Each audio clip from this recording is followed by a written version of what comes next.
is going on, beautiful people? It's your real estate go-to, Deontay. Here, as always, as you know, bringing you the latest and greatest in regards to real estate professionals and thought leaders. And today, as you pretty sure you've been hearing a lot going on in regards to Florida real estate, right? And, some bans in regards to different countries who can or cannot buy in Florida. So we're taking a look at CNBC, as you guys see, and we're going to get the rundown and see what they are saying, what's fact, what's hearsay, what has been legislated, what hasn't. So let's get it started. And before we do, make sure you hit that like and subscribe buttons, comment in the section below in regards to what you guys think. Let's do it. Robert, will you stay and join me for the next part of the conversation? Maya Vander comes to us from the real estate firm Maya Vander Group. You may actually know her from the Netflix series Selling Sunset. We're so glad to have you on Last Call tonight, Maya. What's the impact for you? What's the impact on your business should the court challenge of this allow Governor DeSantis's ruling to stand? Okay, so apparently it's still looking like it's going through the process when I just heard her say court challenge. So we'll see. Let's go. So thank you for having me, first of all. So, the bill is obviously a big deal. It's going to happen July 1st, as I learned literally this morning, because one of my clients called me and told me the market is going to change and so on. I agree with what I've heard. We have a lot of buyers here from Venezuela and frankly, Russia as well. Those are the main countries that I think Florida will be affected, at least Miami, I should say. That being said, thankfully, Miami and South Florida has a lot of international clients from everywhere.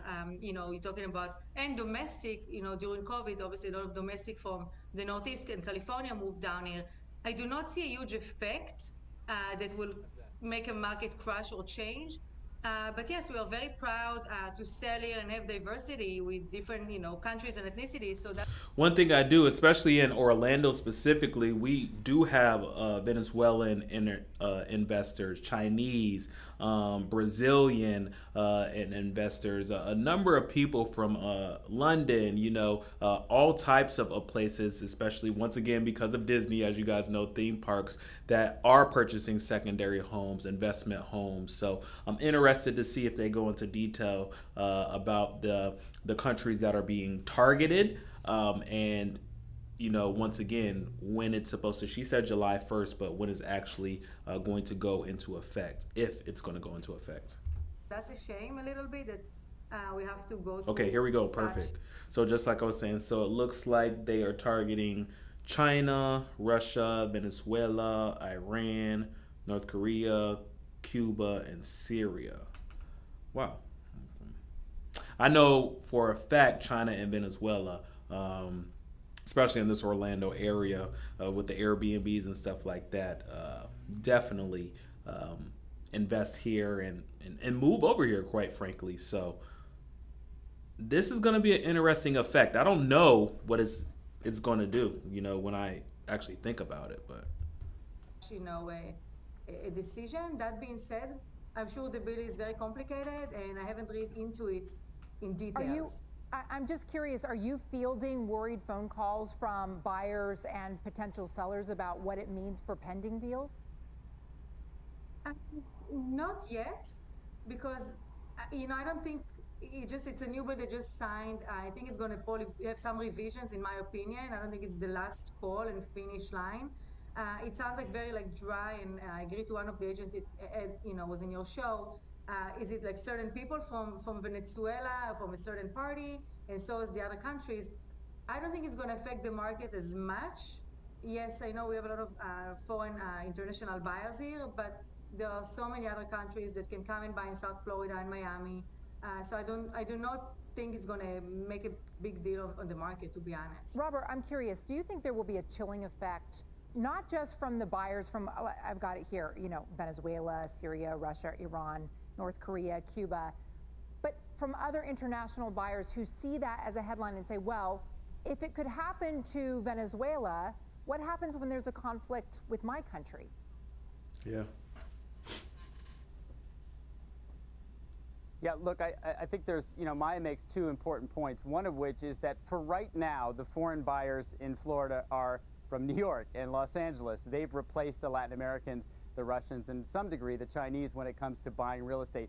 That's for right now, but we've seen that market start to slow. Many of the people who were going to move to New York to Florida have already done so. And that is a good point. Yes, a lot of New Yorkers and people from California has purchased, and like he mentioned, COVID kind of sped up their migration down here. So looking into the future, especially if this bill has staying power, what is that gonna do? You know, what that's something to look into too. What piece of the pie do these countries have in regards to investing in the Central Florida area? Is it 3% of market share? Is it a 20% market share? That would be able to give us an even better idea of how this is going to impact us in the long run. Many brokers were counting on a return of these foreign buyers in the coming years to soak up some of this supply.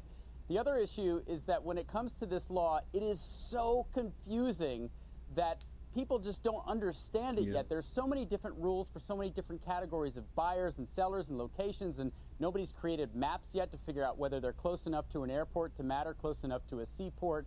Is a water filtration plant count as an important piece of infrastructure? So these laws, these rules, and this law are so confusing that even the brokers who have studied it, the lawyers who have studied it, really can't figure it out. And the problem is a seller who perhaps accidentally doesn't interview a potential buyer well enough to know exactly what their citizenship status is, where their house is located. This is a key nugget that he just mentioned.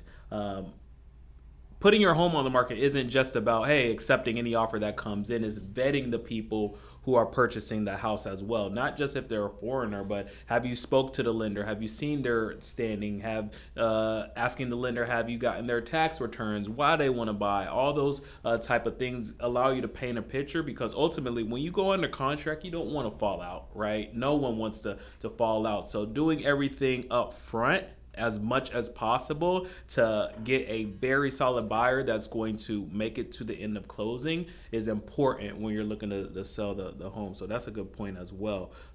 More responsibility on the realtor to vet their people to make sure that everything is in place to close on the property.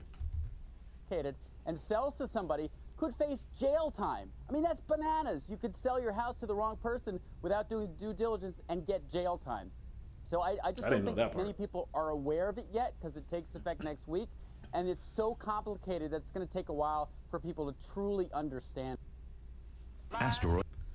That was really good. Very interesting. So more on this story as it comes. I'll definitely be taking a look at it and looking deeper into it and bringing it to you guys. So you guys have any questions, any concerns about that, you're going to see my contact in the, description below. Don't hesitate to reach out. And always remember, guys, never forget, in real estate, there are only two people that can get you exactly what you want, okay? That's D and you. Talk soon.